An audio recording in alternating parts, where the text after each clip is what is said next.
पश्चिम बंगाल में पहले कांग्रेस ने 20 साल शासन किया, फिर लेफ्ट ने बंगाल की सत्ता 35 साल अपने हाथ रखी। अब ममता बनर्जी 10 साल से सत्ता में है। मतलब ये कि पश्चिम बंगाल में सत्ता हर 5 साल पर आसानी से नहीं बदल जाती। पश्चिम बंगाल में सत्ता तभी हाथ से जाती है जब जनता पूरी तरह बदलाव का मन बना ले। तो क्या इस बार बंगाल में बदलाव महिलाओं के वोटों से आएगा?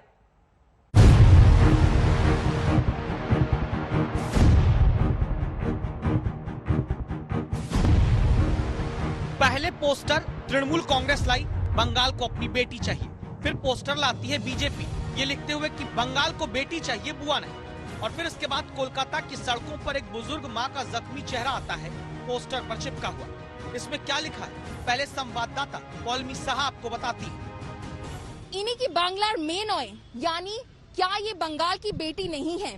भाजपा ने पूरे शहर में, कलकत्ता शहर में ये सारे पोस्टर्स बिखेर दिए हैं शोभा मजुमदार की तस्वीरों के साथ।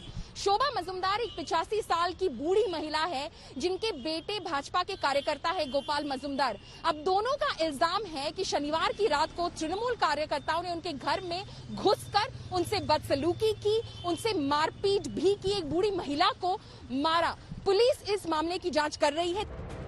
तो क्या पश्चिम बंगाल में सत्ता दिलाने वाली महिला वोटर की ताकत को ध्यान में रखते हुए ही ये पोस्टर वार आगे बढ़ रही है?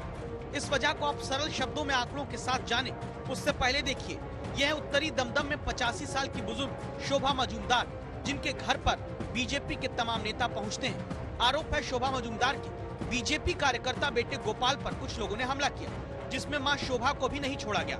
गोपाल ने टीएमसी कार्यकर्ताओं पर इस पिटाई का आरोप लगाया। কারা এসেছিল মাসিমা? ওই তৃণমূলের লোকেরা। কি এসে কি বলেছে? ওরা আমাকে মেরেছে, আমি কথা তো বলতে পারি না। আমাকে মেরেছে, আমার ছেলেকে মেরেছে। আমি তখন চিৎকার দিয়েছি আমার ছেলের গায়ে হাত দেবে না, তাও ওরা মেরেছে। अब दो तरह का मुद्दा पश्चिम बंगाल की राजनीति में चल रहा। एक तरफ बीजेपी थाने पर प्रदर्शन करती है, पोस्टर लगाती है, और दूसरी तरफ टीएमसी दावा करती है कि घरेलू झगड़े में बुजुर्ग शोभा को चोट लगी। हम ये मान सकते हैं कि ठीक है, फिर भी कार्यकर्ता के ऊपर हमला किए हो, लेकिन उसका माताजी को मारते हो। 80 साल की एक माताजी बूढ़ी एकदम, उसको कैसे बुरी तरह मारे हैं? ये कहाँ का संस्कृति है? संस्कृति करके ममता बनर्जी चिल्लाती है। क्या दल अब चला रही है? क्रिमिनल्स और रेपिस्ट और मर्डरर का दल है एक। खामाखा बीजेपी वालों को दिमागी खराब हो गया है। ये माँ बेटा भाइयों के झगड़ा है, ये अंदरूनी मामला है, घर के मामला है। इसमें पार्टी को घसीटना ये शोभा नहीं देता है। जो बीजेपी कर रहा है वो अपने पैर पे कुल्हाड़ी मार रहा है। जैसे बिना हवा चले पत्ता नहीं हिलता, ठीक उसी तरह राजनीति में नफा नुकसान देखे बिना मुद्दे नहीं छुए जाते। महिलाओं का मुद्दा पश्चिम बंगाल की सियासत में प्रमुखता से उठाए जाने के पीछे महिला वोटर की ताकत है। पश्चिम बंगाल में महिला वोटर 49% है। दावा है 7 करोड़ 20 लाख वोटर में से 3 करोड़ 50 लाख महिलाएं हैं। महिला मतदाता ही अब तक ममता बनर्जी के लिए सत्ता की ताकत कैसे बनती रही, इसका भी हिसाब जानिए।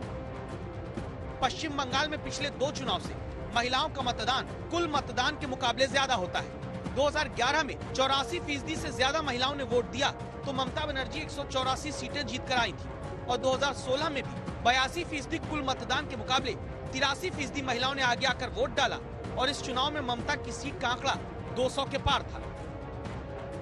महिलाओं का वोट इसीलिए 2021 में भी सत्ता का फैसला करने वाला माना जा रहा है, जहां टीएमसी और बीजेपी के बीच अब बेटी के सम्मान में सियासत मैदान में हो रही है। ये हमारा जो तस्वीर देख रहे हैं, ये बंगाल में हर घर का जो महिला लोग है, बहन है, माँ दुर्गा है, सब लोग प्रेजेंट कर रहा है। जो बंगाल में सिर्फ हम दीदी नहीं है, बंगाल में बंगाल का सब दुर्गा, घर घर में जो बंगाल का महिला लोग है, सब लोग दीदी के खिलाफ लड़ेंगे। बीजेपी का जो पोस्टर है, इससे गंदा और कुछ नहीं हो सकता है, क्योंकि वो पोस्टर में लिखा है वो पीसी को नहीं चाहते हैं, बंगाल की लड़की को चाहते हैं। तो पीसी कैसे होती है अगर वो बंगाल की मां नहीं होती है?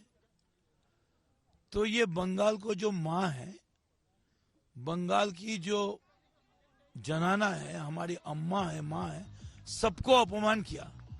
क्योंकि ममता बनर्जी पीसी है तो सही, लेकिन किसी का तो बेटी है। बेटियों का मुद्दा सिर्फ सत्ता की लड़ाई का हथियार न रह जाए, दस्तक इसीलिए जरूरी है क्योंकि राजनीतिक हत्याओं के मामले में देश में नंबर 1 पश्चिम बंगाल, महिलाओं से अपराध के मामले में भारत में तीसरे नंबर पर है। पौलमी साहा और प्रेमा राजाराम के साथ इंद्रजीत कुंडू, कोलकाता, आज तक।